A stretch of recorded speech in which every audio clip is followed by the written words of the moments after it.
Hello, everyone, and welcome back to the English Learning Podcast. I'm Jason, and as always, I'm joined by my amazing co-host, Julia. How are you doing today, Julia? I'm doing great, Jason. Excited about today's topic because I know it's something many English learners struggle with. Absolutely. So, here's a question for you, our listeners. Do you often find yourself translating from your native language into English while speaking? If the answer is yes, don't worry.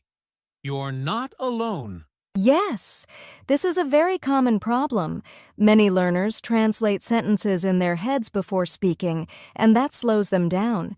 It makes conversations difficult and sometimes even frustrating. And that's exactly why today's episode is all about thinking in English instead of translating. We're going to share some practical tips that will help you train your brain to think directly in English, so you can speak more fluently and naturally. That's right. And by the end of this episode, you'll have clear steps to stop translating and start thinking in English effortlessly. So stick with us and let's dive right in. All right, let's get into it. Why do so many English learners translate in their heads before speaking? Great question, Jason. One of the biggest reasons is habit. Most learners start by studying English through their native language, so their brain gets used to thinking in their first language first, then converting words into English. Exactly. And that habit can be hard to break. Another reason is lack of confidence. When learners are not sure if they're using the right words or grammar, they feel the need to translate everything to make sure it's correct. Yes, and that slows them down.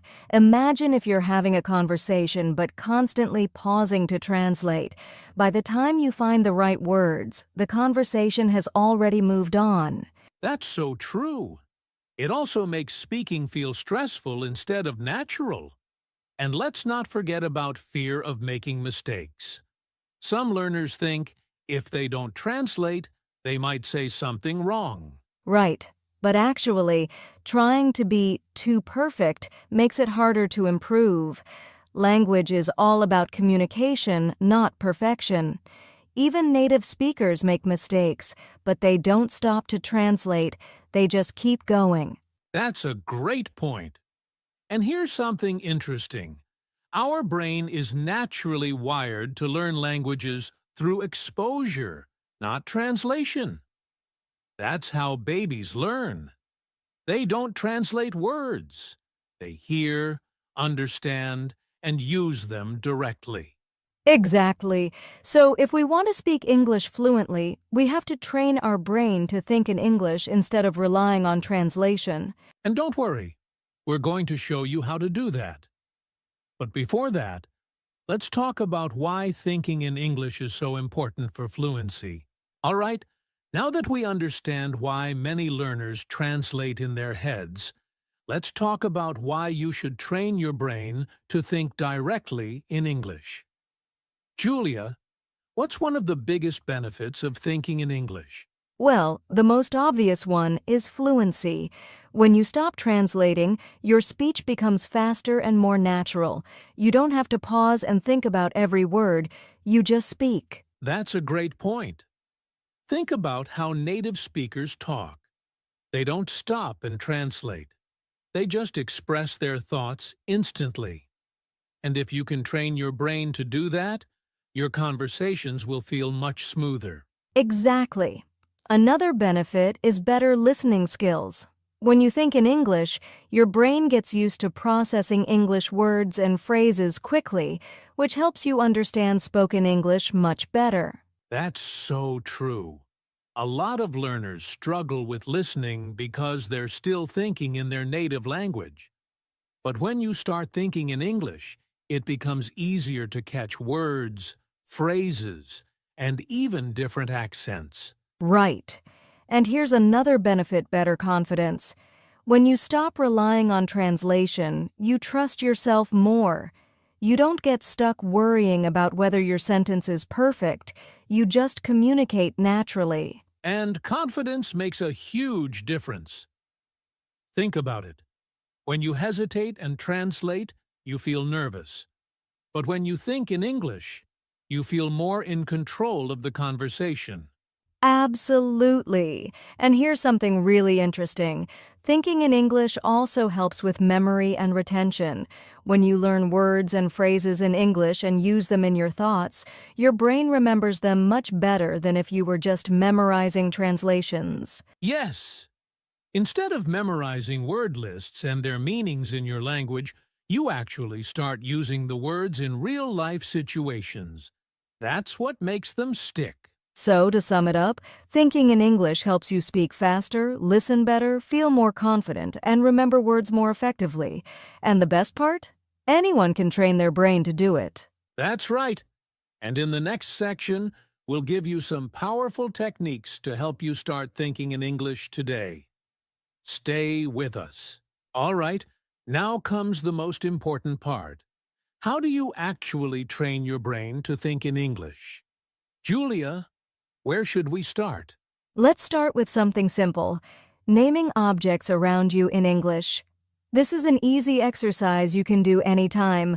Just look around and say the names of things you see in English. For example, if you're in your room, you can think bed, lamp, window, notebook, phone. That's a great tip. And if you want to take it further, try making simple sentences about what's happening. Like instead of just saying lamp, you could think the lamp is on. Or I need to turn off the lamp before I sleep. Exactly. This way, you start forming English sentences in your mind even when you're not speaking out loud. And that leads to the next strategy, describing your daily routine in English. Oh, I love this one. Throughout your day, try to describe what you're doing in English. For example, in the morning, you can think I'm brushing my teeth. Now I'm making coffee. I need to check my emails. Yes, even if you don't say these sentences out loud, just thinking them in English helps your brain get used to the language. And speaking of sentences, another great strategy is talking to yourself in English. That's a fun one. It might feel strange at first, but talking to yourself in English, either in your head or out loud, really helps. You can ask yourself questions like, what should I eat for lunch? Or, what do I need to do today? And then answer them in English. Yes, and don't worry about making mistakes. No one is listening. The goal is just to train your brain to respond in English without translating. That's a great point. And here's another useful trick. Reducing dictionary dependence. Instead of looking up translations in your native language, try to find the meaning in English. Right. For example, if you don't know the word excited, instead of translating it to your language, think of a definition like feeling very happy and energetic about something. This way, you learn English in English. Yes. And another excellent strategy is using English for small decisions. For example, when you're planning your grocery shopping, make a list in English. Or when you check the time, say in your head, it's 2:30 p.m., I have a meeting soon. That's a great habit. And of course, one of the best ways to train your brain is immersing yourself in English content, watching English videos, listening to English podcasts, or reading simple English articles. Yes! And here's an important tip. Try not to use subtitles in your native language. Instead, watch with English subtitles or no subtitles at all. This helps your brain understand words naturally. Absolutely. The more you surround yourself with English, the faster you'll start thinking in it.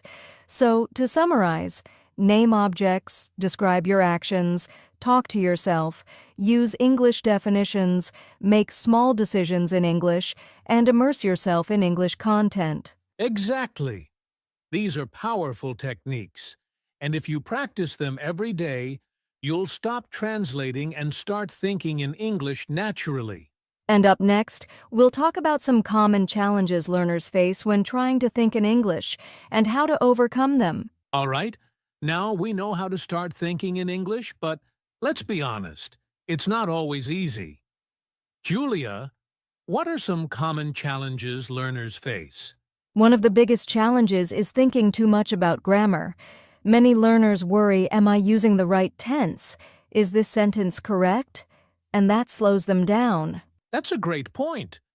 Overthinking grammar can make you feel stuck. The best way to overcome this is to focus on communication, not perfection. Even native speakers make grammar mistakes, but they don't stop talking because of it. Exactly. Another big challenge is lack of vocabulary. Sometimes learners want to express something, but they don't know the right words, so they switch back to their native language. Oh yes, I hear this a lot. The trick here is to use simple words. Instead of stopping, try to describe what you mean in another way. For example, if you forget the word refrigerator, you can say, the cold box for food. The key is to keep thinking in English. That's a great tip. And here's another common challenge, feeling frustrated when you can't find the right words quickly. Sometimes learners feel like their brain is too slow. That's totally normal. But remember, fluency takes time. If you get stuck, just take a deep breath and keep going. One trick is to pause naturally instead of translating. Native speakers also pause when they speak. It's completely okay. Yes, instead of thinking, oh no, I don't know this word, just use a filler phrase like, let me think, or how can I say this? This keeps the conversation going while you find the right words. That's a smart strategy. Another challenge is not having enough English exposure. If you only use English during study time, it's hard to think in English naturally. Right. The solution? Surround yourself with English as much as possible. Listen to English music, watch English videos, read simple books. Make English a part of your daily life. Exactly. And one more challenge: fear of making mistakes. Many learners are afraid of thinking in English because they don't want to be wrong. Oh, that's so common. But mistakes are a natural part of learning. Instead of being afraid, think of every mistake as progress. The more you practice, the better you get. That's the perfect mindset. So, to summarize, don't overthink grammar. Use simple words, accept pauses, surround yourself with English, and don't be afraid to make mistakes. Yes, if you keep going, your brain will adjust and soon you'll be thinking in English automatically. Exactly. And before we wrap up, let's give our listeners a simple daily routine they can follow to train their brain to think in English. Wow, we've covered a lot today. Thinking in English is a powerful skill, and the more you practice, the easier it gets. Absolutely. And remember, progress takes time. At first, it might feel difficult, but every small step counts. Even just naming objects in English or describing your actions will bring big improvements. Yes, the key is consistency. If you make English a daily habit, soon you'll stop translating and start thinking in English naturally. And we believe in you. You are capable of becoming fluent. You just have to keep going and trust the process. That's right. And if you enjoyed this podcast, don't forget to subscribe and follow us for more tips on learning English. Also, share this episode with a friend who wants to improve their English. Yes, and tell us in the comments, what's your biggest challenge when thinking in English? We'd love to hear from you. Thank you for listening, and remember, keep thinking in English, keep practicing, and never give up. See you next time. Bye for now and happy learning.